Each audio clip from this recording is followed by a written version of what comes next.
Hello, friends. Welcome back for another episode of the School of Self Worth. I'm your host, Nicole Song. And today I am so excited to introduce you to a really remarkable woman, Pooja Kothari. She is a trailblazer in the field of equity and in progress. And she is a former public defender who is the founder now of Boundless Awareness. And Pooja, inside our conversation, shares so many important tips about how to think about equity, how to bring it into your life, and especially into your home. I loved our conversation and I just love Pooja so much. So make sure you stay tuned for this one. And before we get started, if you are an Asian American woman who wants to be both visible and valued in 2026, so you get a promotion and a raise, DM me valued at Instagram at Nicole Song, and I've got something over there for you. Okay, friends, let's dive into this powerful and expansive conversation. Pooja, welcome to the School of Self Worth. I am so thrilled that you're joining us today.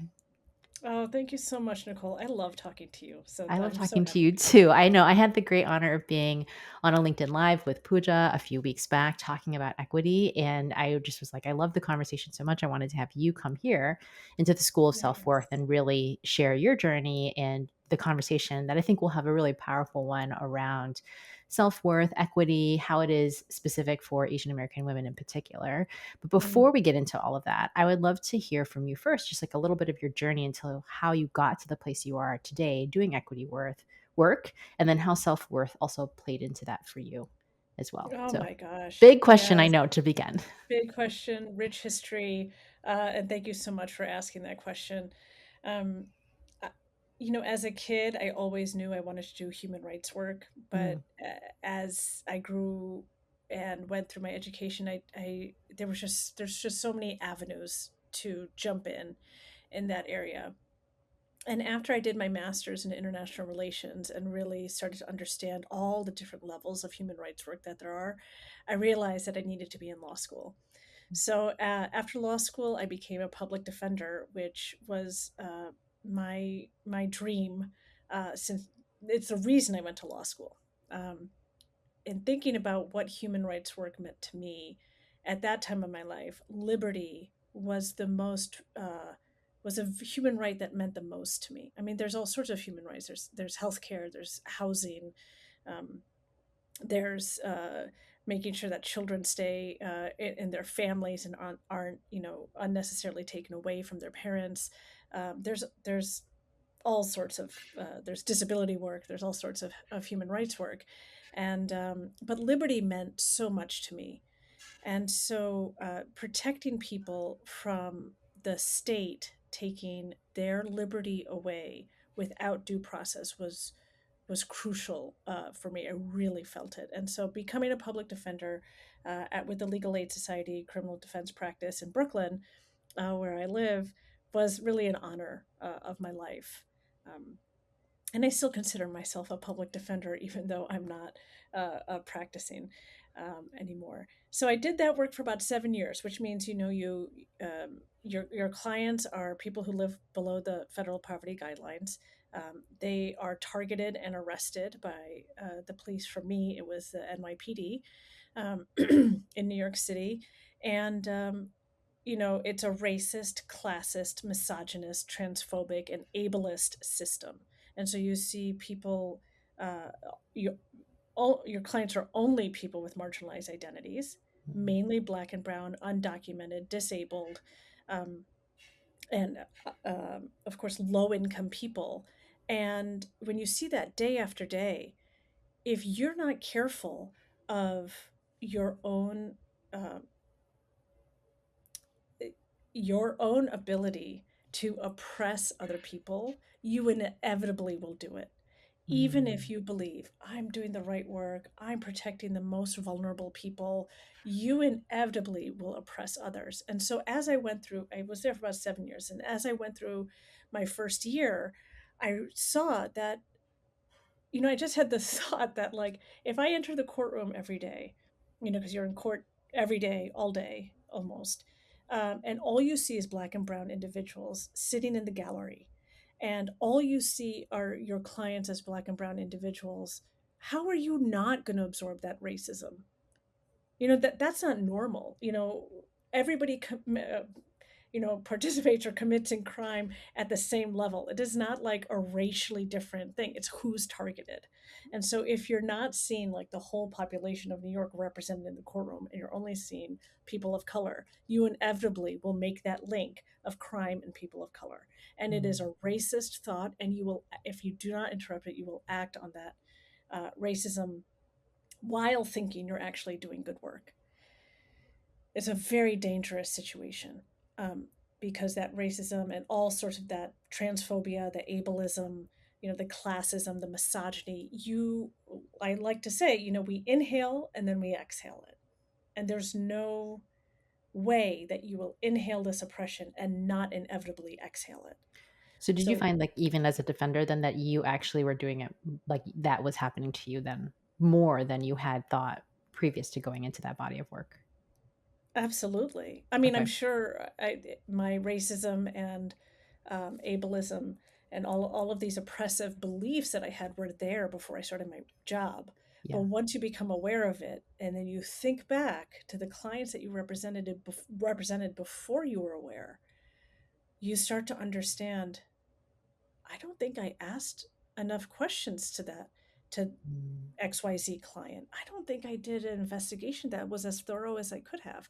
I think I made assumptions about what resources they had and maybe didn't ask the question because I just assumed that they wouldn't have it.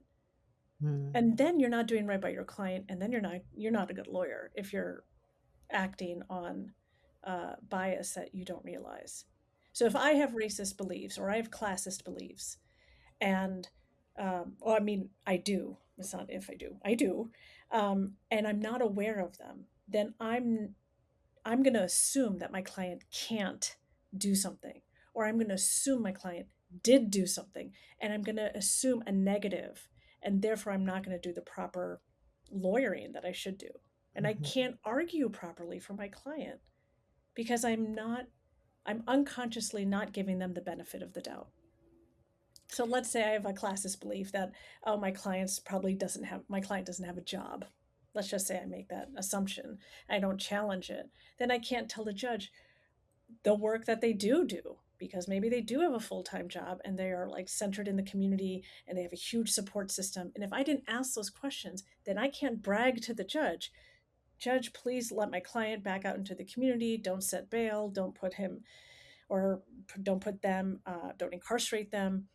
Then I can't tell the proper story of my client if I haven't Mhm. asked the questions. Yeah. So did you say, like, when you were a defender then, did that cause you to start to really investigate a little bit more deeply, like, the own assumptions that you had? Or was it more that you saw the system? Or was it both? Like, you're like, the system was, outrageous to you, and or you're like, "Where am I participating in it?" Yeah. Yeah, that's a really great question. It's both.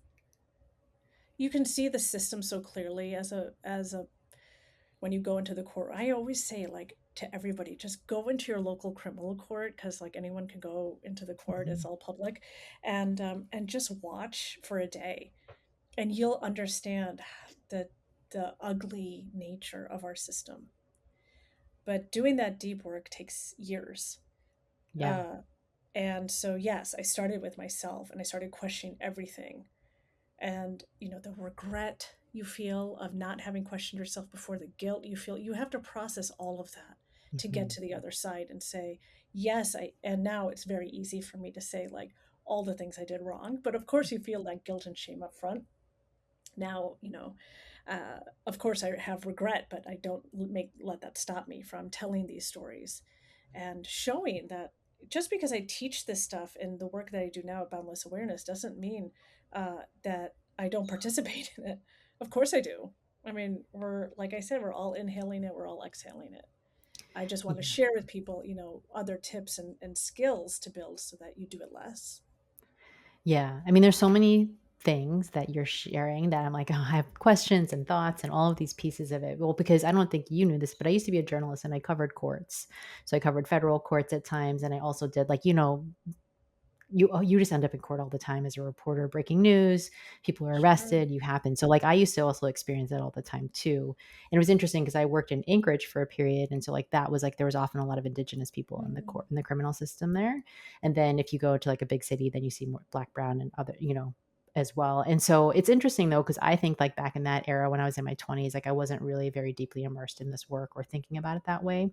And so it's interesting because like I also, yeah, I witnessed constantly that experience. And so I was thinking about that when you were sharing what it's like to be in the criminal system. Cause even to like, I don't remember what it was with my husband, but I was trying to explain, I was like, what happens when you get arrested and then you are arraigned and then what happens in the criminal justice system? Cause I just assume everybody knows, but he didn't know, and like bless him, and it's not because he's not a curious citizen of the world, but he just doesn't have experience in the criminal justice system, whereas I did.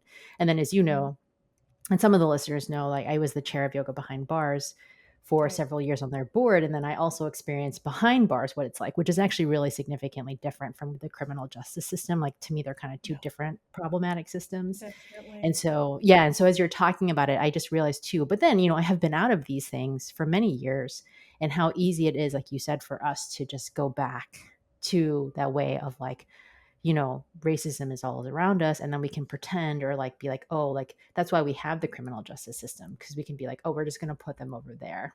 So we don't Mm. have to think Mhm. about it. And we don't have to Mhm. deal with the fact that we're doing things like that. So, anyways, I think that's all really fascinating. But like, let's fast forward now to today, current day, because you're doing this work, and then now it must be coming up all the time. Like, there's just so many places where um, ec- there's issues around equity, and I'm curious where your work is today, and like, what brought you to the place where you continue to do this after you were a public defender. Yeah. So, after 7 years, I burned out. I just couldn't do it anymore. It was pretty mentally taxing, and I have so many colleagues who are still there, and you know, everyone has their capacity, and so I'm grateful that there are always people who want to be public defenders, or my colleagues who are still practicing, and they're just doing really amazing work. For me, it had to end around 7 years, and I took a sabbatical. Um, I was part of the legal aid attorneys. We have a union, and that union had bargained for up to a year-long sabbatical, and I was able to take advantage of that. And in that time, I thought about what I would do, and 6 months into it, I decided to start Boundless Awareness, and so that's the company I founded almost 10 years ago now. Um, I feel like, how old am I? But um, in thinking about what am I going to do next? What is my next career? And, when you're a lawyer, you are really siloed in your work. Um, so you do criminal work, you only know criminal.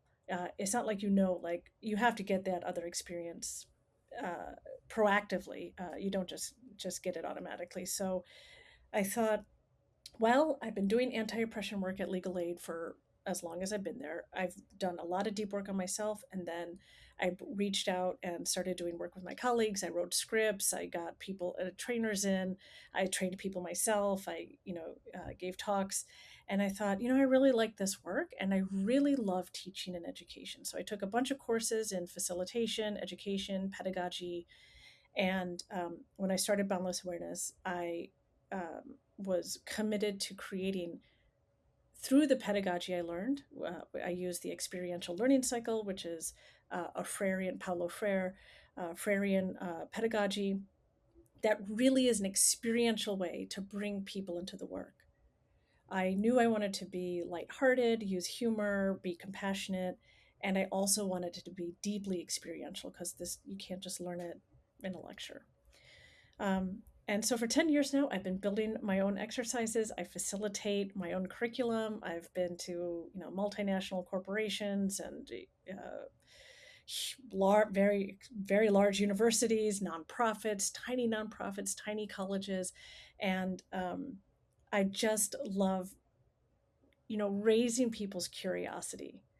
And now, with what's happening, kind of in our current events, it's more dire than ever that people have a way to analyze our world and a way to understand it that's tangible, accessible in all ways, um, but also like with people's learning styles. And so that's what I developed, and I knew I wanted to continue the work.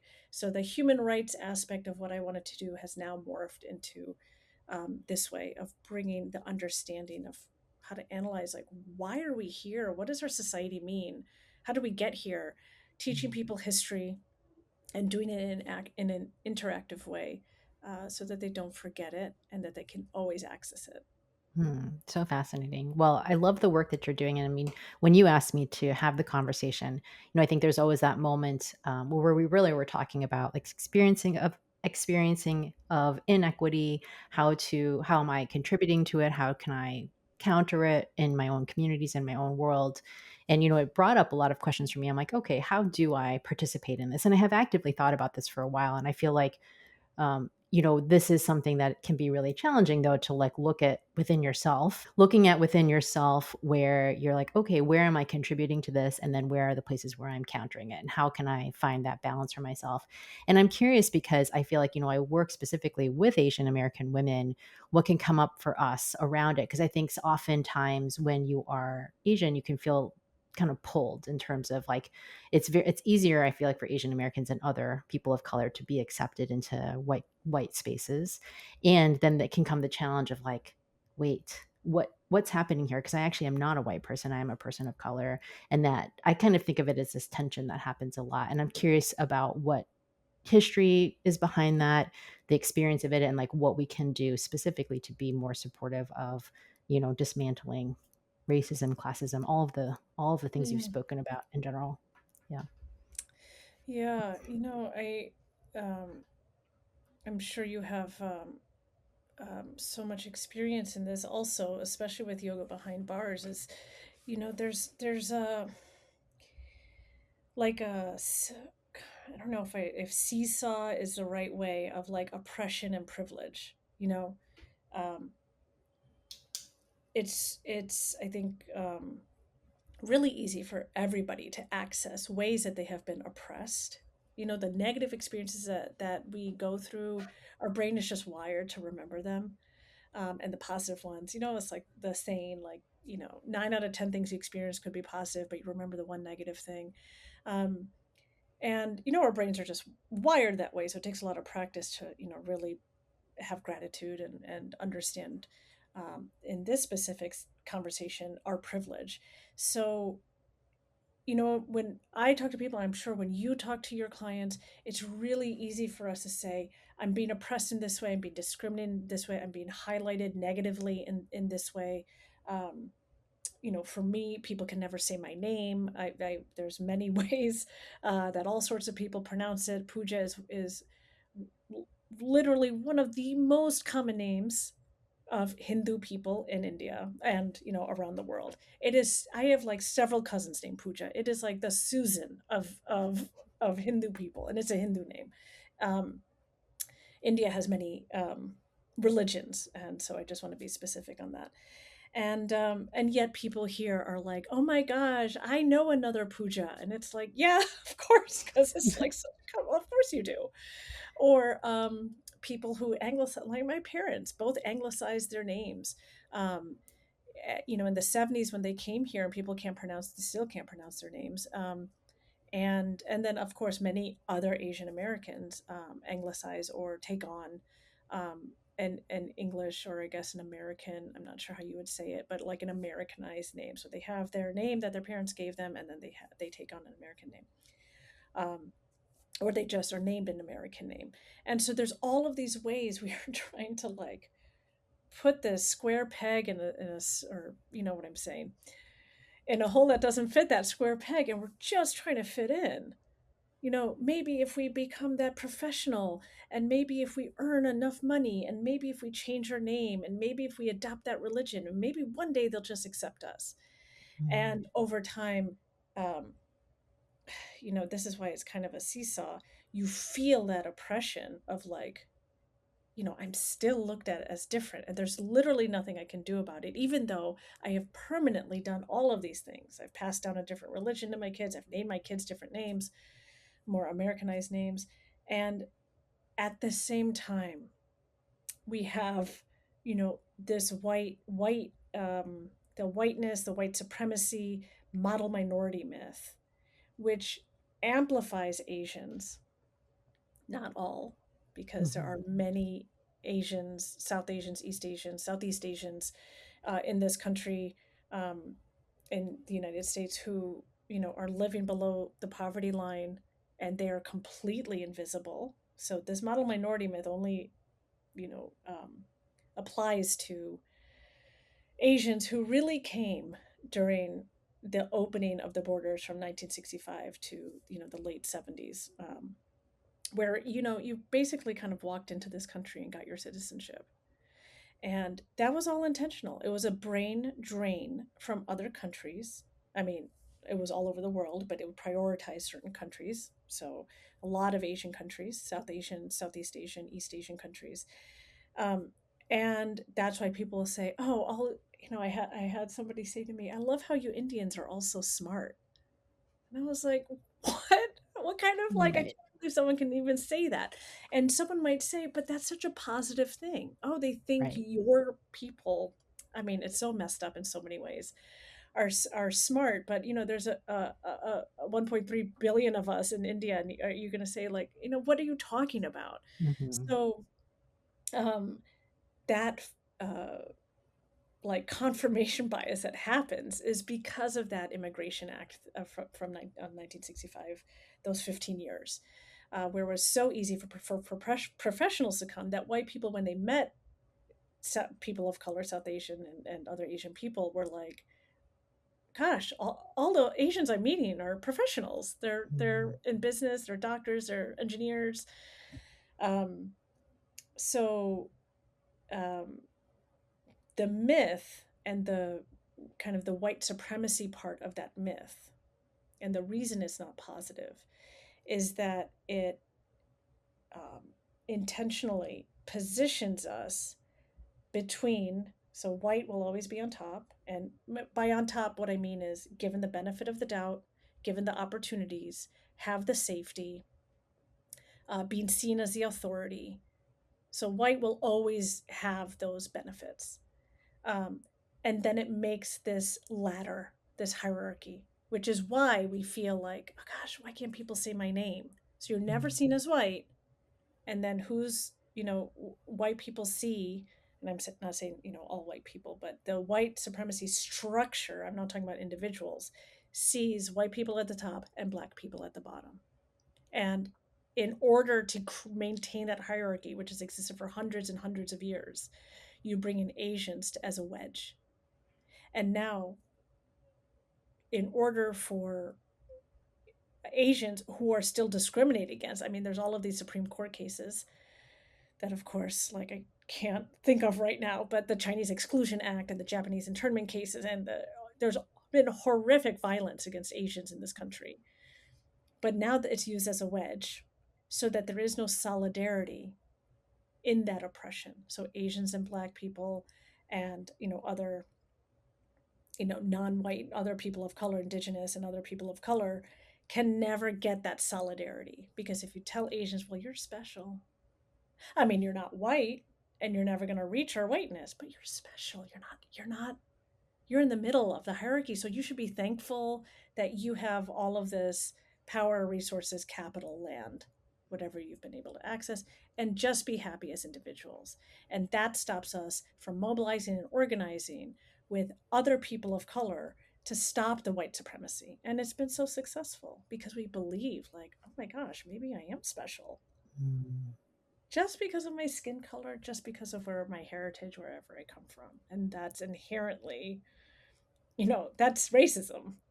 Yeah. Anything based on your skin color. I mean, that's just ridiculous. That's Well, and it also brings up too, like this is something I speak about a lot and I think about a lot, because not only have we been positioned that way, then you also add in cultural pieces, right? Because like culturally, Asians are always tending towards the whole and the collective, and so we're not really taught culturally to speak up and to stand out, because it actually goes against your family, it goes against what other people think of you, and that is something that is really important in most Asian cultures, right?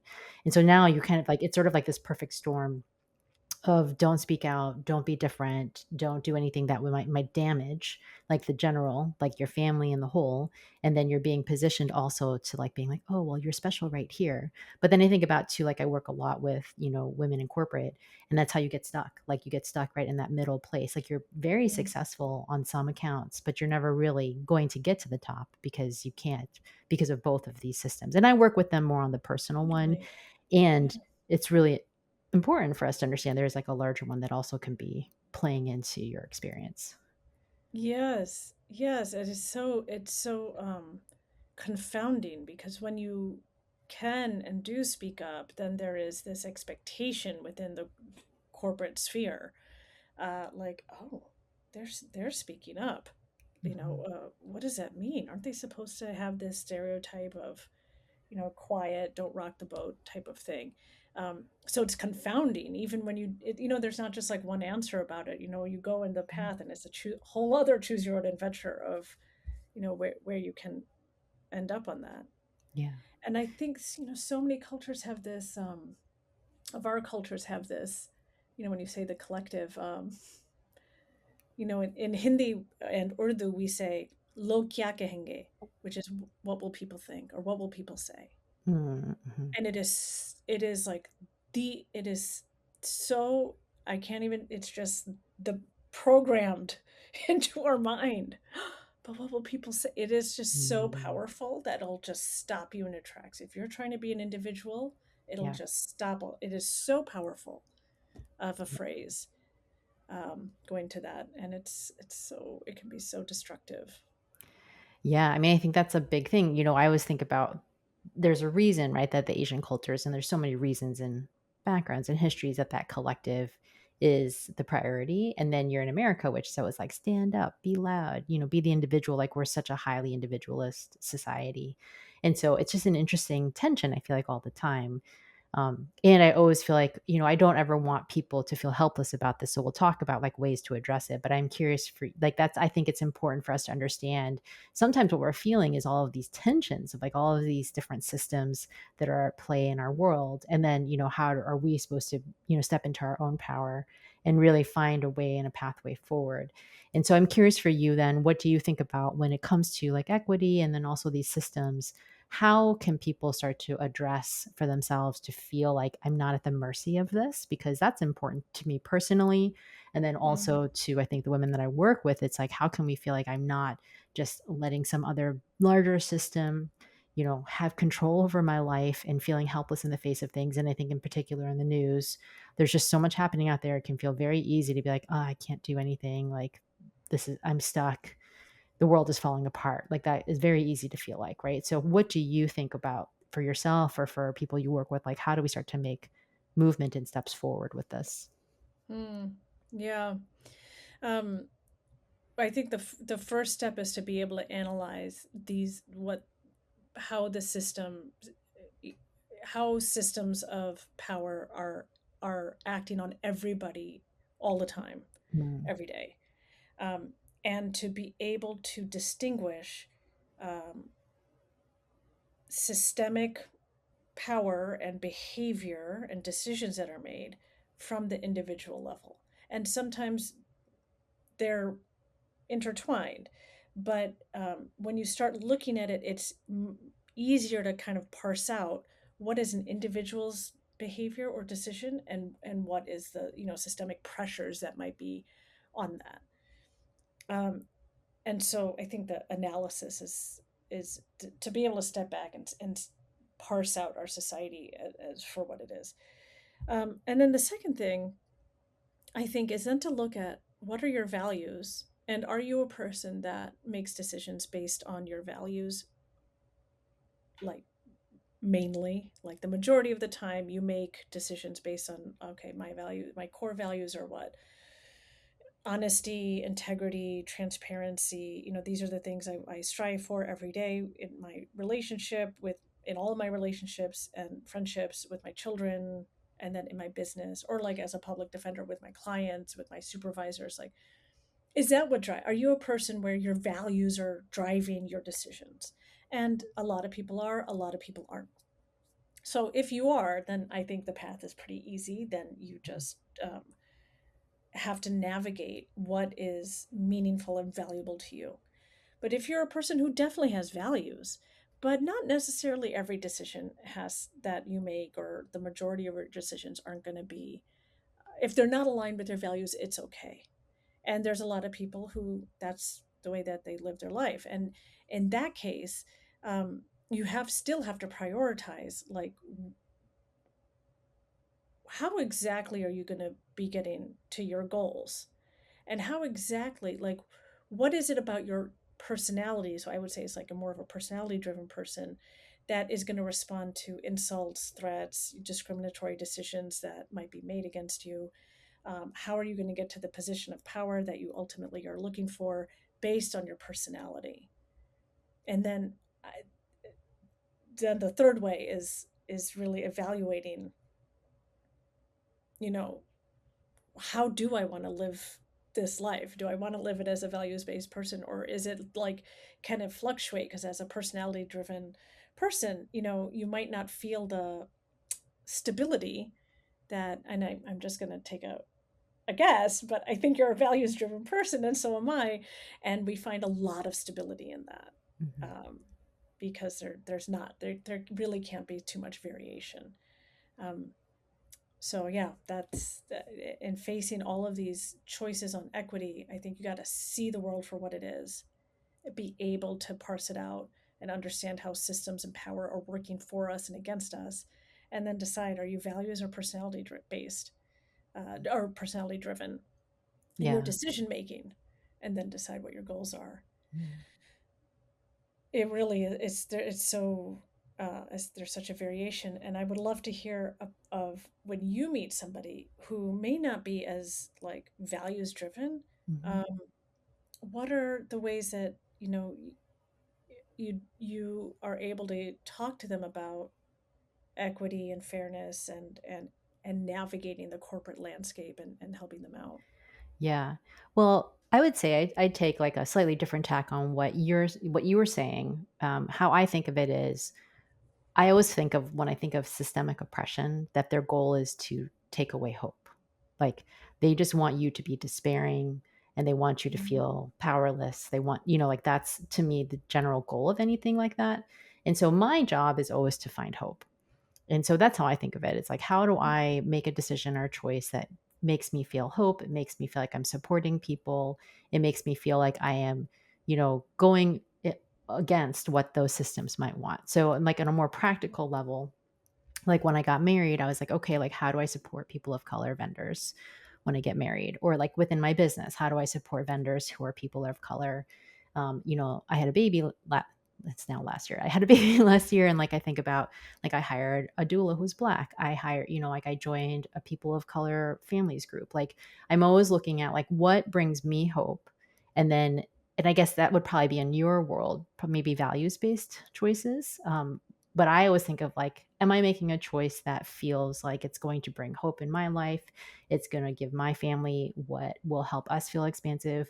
I mean, even working with Asian American women, to me, like helping them and supporting them to have hope in their lives and to understand the pathway that's ahead for them. Because we work a lot very much on promotion. We work on, speaking up more. We work on how do you stop reacting so negatively and emotionally at work. But all of those things really, to me, ultimately are things that help dismantle those systems, because that system Mhm. doesn't want you to be happy. It doesn't want you to rise. It doesn't want you to be able to feel like you can have a joyful family life, honestly. So that's how I see it. And I know it's a different framework from what you were speaking to, but that's like the more like on the boots level kind of thing of how I think about how do we really Totally. bring in equity into our lives and how do we make choices that are supporting, yeah, I'm always just like, I just don't want ever to feel like I don't have hope because then I feel like that system has won. Yeah. Yeah, absolutely. And silence goes hand in hand with that, with hope, or the lack of hope that people feel. And you're absolutely right. That's what the systems want, is to us to be quiet and just work and contribute, and and yeah, and just be quiet about it.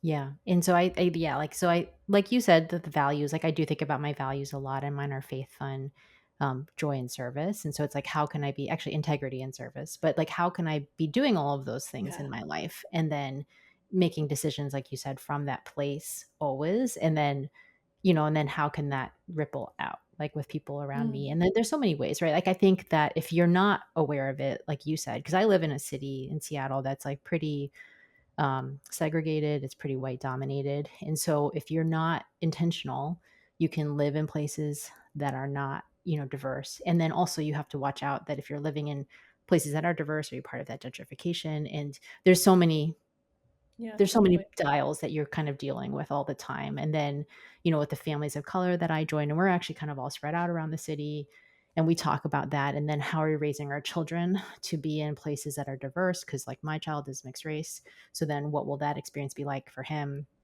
And they've talked about that too. And I also know from experience that being around people of color is how you also dismantle those internalized systems. Like that's a huge part of it. But then if you live Mhm. in a place where that's not possible or it's difficult to do, how can you continue to be intentional about the spaces that you spend time in? So, anyways, I mean, it's a long, extended conversation about all of it. And I always, I love having this conversation with you because it's a reminder of like, we have to just constantly be aware, and we have to constantly, no matter who you are, look at where are you participating in a way that actually doesn't support you. And then how can you make a choice to work it into a different way? And I'm curious for you, like, how do you kind of see it for yourself in daily life too? Mhm. Yeah. I'm always reminded of the Toni Morrison's. She had a speech in the mid '70s at a university where, this is just one line of an amazing quote, but she said, the function of racism is distraction. Mm, They'll say your the size of your head isn't right. They'll say that you don't have any history. They'll say you never had any kings, and then you spend decades proving that you did. No, I am good enough. I am good enough, mm, and it's a beautiful quote. I'm going to send it to you after we're done here, but it's I think about that every day. Are we distracted, or are we yeah, on the mark? yeah, And I think about it with my kids, with my wife, where we're living, how we're living, the decisions that we're making. Are we doing this in a way that's dismantling racism, or are we doing it because we're distracted by it? And I don't want to waste my time distracted by when I say racism, I mean like all types of oppression. right. Am I working towards disabling, ableism? Am I being ableist? Am I using, ableist phrases like, um, being flippant about, mental health or mental wellness and just using it in a sentence because, I'm too honestly lazy to think of the correct, precise word that I want to use. So, for example, in our house, we never use the word stupid. It sounds weird even saying it because I haven't said it for my oldest is 7. I haven't said it for over 7 years. We don't use the word crazy in our house. Mm. My kid will come home and say, "There's a bad word in that book. It's the S word." And I was like, "What kind of book are you reading?" And she means the word stupid, Oh, wow. and Yeah. so Yeah. she will say, "Don't read that book. It has a bad word in it." So we talk a lot about language in our house because I feel like that is certainly one of the few things that is definitely in our control. Yeah.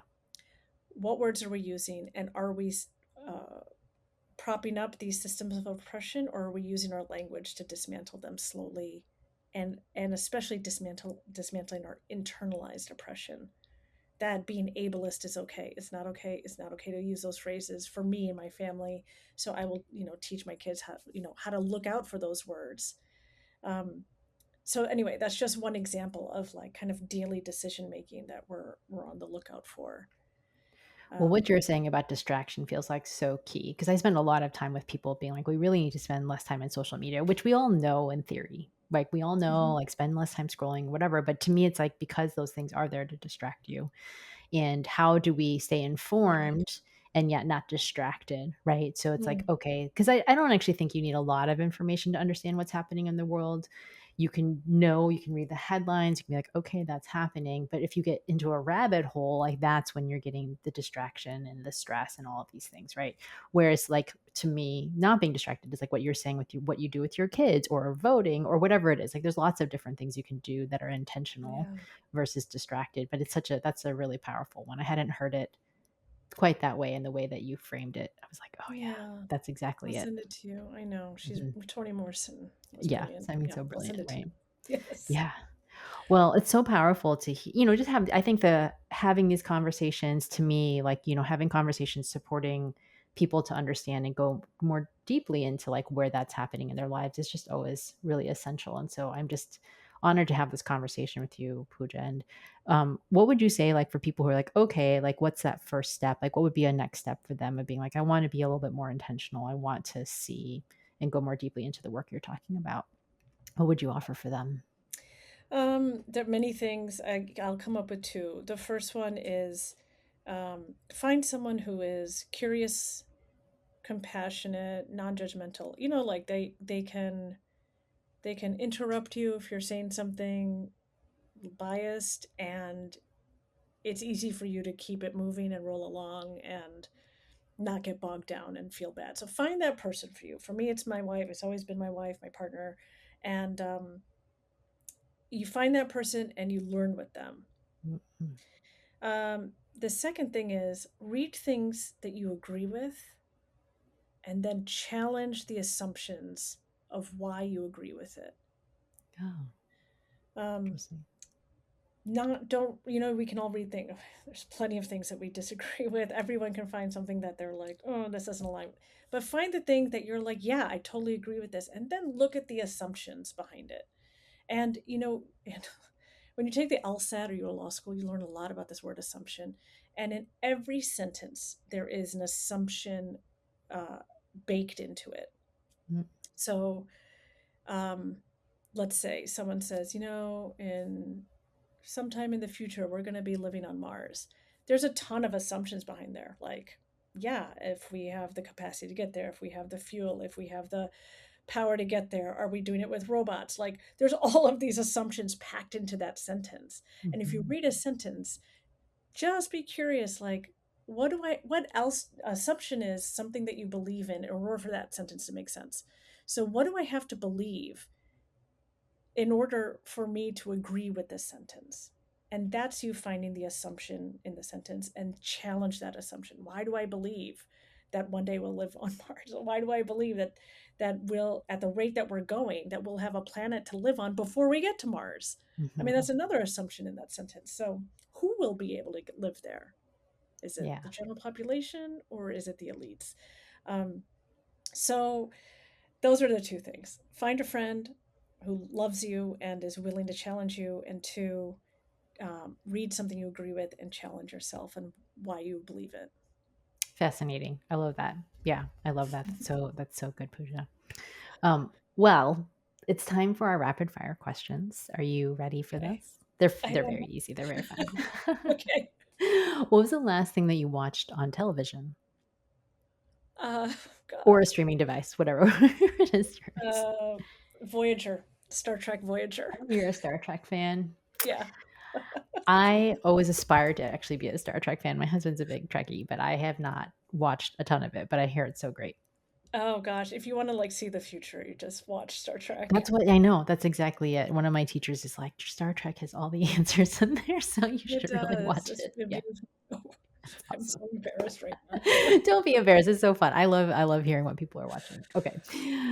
What is on your nightstand? Oh, it's a book called Pax by Sarah Pennypacker. Is that it? I'll send it to you. But it's about a boy and a fox, and he adopts a fox. It's a fiction. He adopts a fox when he's like really young, and then his dad makes it give it up, makes it the his son give up the fox, and the rest of the book is about the fox. There's like a fox's point of view, and then there's a boy, and they're both um, traversing like the countryside to find each other again, and they're like 300 miles away from each other. So each chapter goes back and forth from the fox moving forward to find the boy, and then the boy moving forward. And he's only like 11, so And he's you like like it? home the whole thing. Yeah, it's very compelling. Okay, that's awesome. No, I Yeah, love I've like fiction. I'm like a big cried, I've laughed. It's Okay, really yeah, no, I was like, I'm always packs. looking for a fiction book recommendation. But it's funny when you're talking about this. Exciting. I'm reading it, The True Story of Raja the Gullible, which won the National Book Award recently, but they Okay. use the word stupid a lot. So you Oh, should just okay.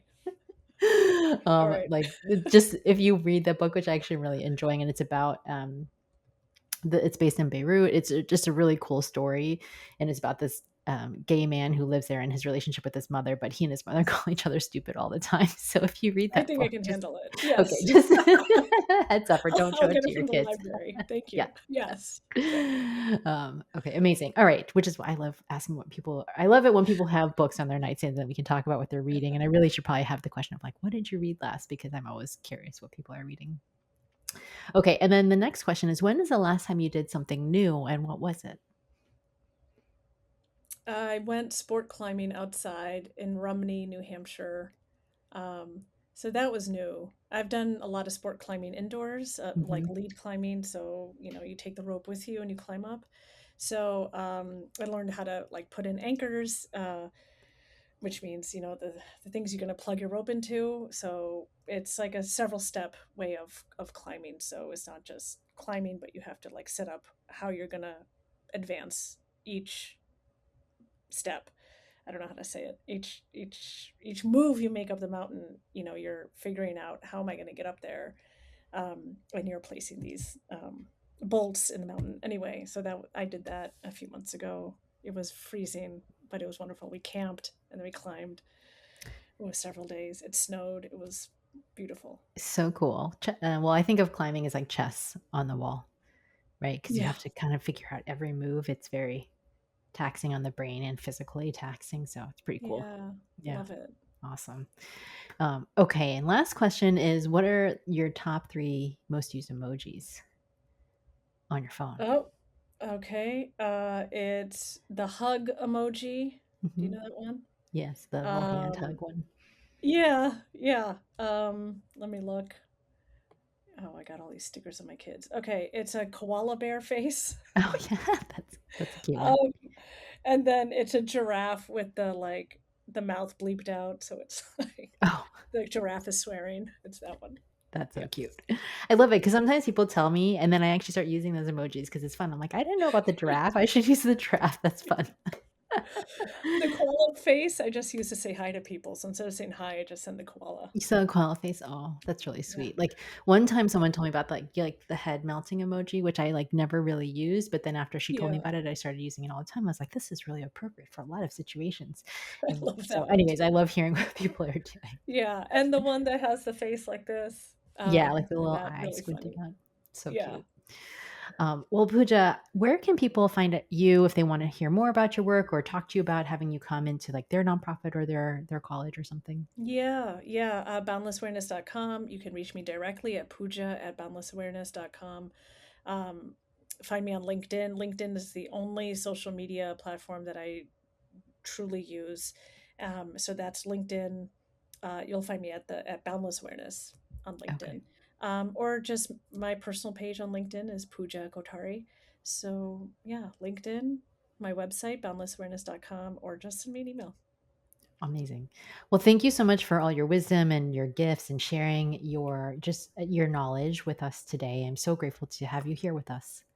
Oh, Nicole, this has been such a pleasure. Thank you so much. You're such an amazing host. I really appreciate it.